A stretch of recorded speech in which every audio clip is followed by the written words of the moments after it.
Hello friends, welcome to three roses kitchen.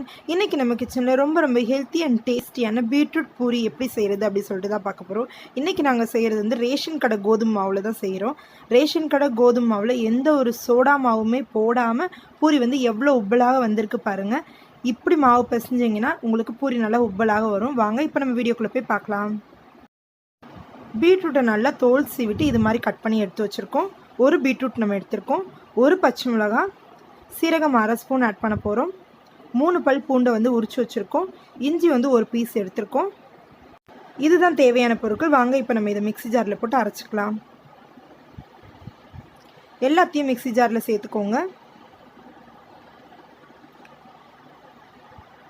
காரம் உங்களுக்கு பத்தலைன்னா நீங்கள் இன்னொரு பச்சை மிளகாய் கூட ஆட் பண்ணிக்கலாம். இது வந்து குழந்தைங்களுக்காக செய்கிறதுனால நாங்கள் ஒரு பச்சை மிளகாய் மட்டும்தான் ஆட் பண்ணியிருக்கோம். இதை வந்து நம்ம சும்மாவே சாப்பிட்லாம். இதுக்கு எந்த ஒரு சைட் டிஷ்ஷுமே தேவைப்படாது. நம்மளுக்கு ரொம்ப ஹெல்த்தியாகவும் இருக்கும்.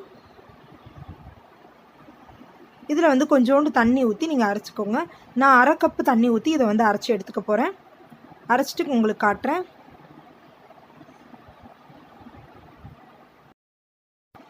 இது மாதிரி அரைச்சி எடுத்துக்கோங்க. இப்போ நம்ம ஒரு பாத்திரம் எடுத்துக்கலாம். இதில் வந்து 1 கப் ரேஷன் கடை கோதுமையில் அரைச்ச கோதுமை மாவு எடுத்திருக்கோம். இதில் வந்து அரை ஸ்பூன் சால்ட் ஆட் பண்ணிக்கோங்க.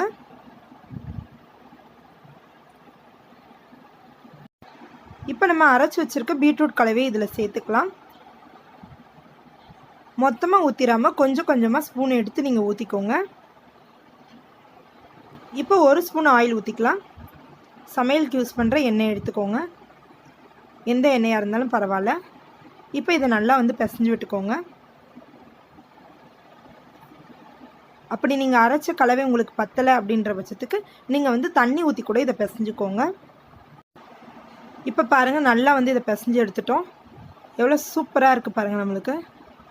இதில் 1 ஸ்பூன் எண்ணெய் ஊற்றிக்கோங்க. இதை மேலாப்பில் நல்லா தடவி விட்டுட்டு கொஞ்சம் பிசைஞ்சு விட்டுக்கோங்க.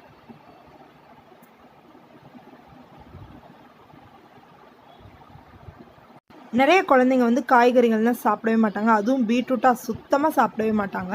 இது மாதிரி நீங்கள் செஞ்சு கொடுத்தீங்கன்னா அவங்க வந்து விரும்பி சாப்பிடுவாங்க. சில குழந்தைங்களுக்கு வந்து கலர் வந்து அட்ராக்ஷனாக இருக்கும். இப்போ நம்ம எண்ணெய் ஊற்றுனோம் பார்த்தீங்களா, மீதி இருக்க எண்ணெய் இது மேலே தடவி விட்டுக்கோங்க. ஒரு 10 மினிட்ஸ் இது ரெஸ்ட்டில் விட்டுக்கலாம். ரெஸ்ட்டில் விடணுன்ற அவசியம் கிடையாது, விட்டால் நல்லாயிருக்கும் அப்படின்றதுக்காக தான் விடுறோம். இப்போ 10 மினிட்ஸ் ஆயிடுச்சு. நம்ம ஓப்பன் பண்ணி பார்க்கலாம். பாருங்கள் எப்படி சூப்பரான கலரில் இருக்குன்னு, எவ்வளோ சாஃப்டாக இருக்குன்னு பாருங்கள் மாவு நம்மளுக்கு. இப்போ இதில் சின்ன சின்ன உருண்டைகளாக எடுத்து நம்ம உருண்டை பிடிச்சி வச்சுக்கலாம். உள்ளங்கையில் கொஞ்சோண்டு வந்து எண்ணெய் தடவிட்டு நீங்கள் வந்து இதை வச்சு நல்லா தேய்ச்சிங்கன்னா நம்மளுக்கு நல்லா ஒரு இடத்துல கூட விரிசல் இல்லாமல் வரும். பாருங்கள், நம்ம வந்து நல்லா உருட்டிட்டோம்.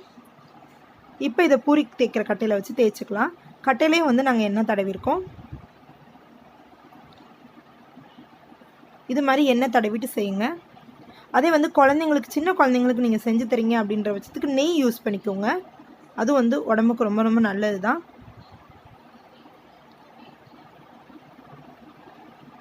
இப்போ இதை நம்ம உருட்டிக்கலாம்.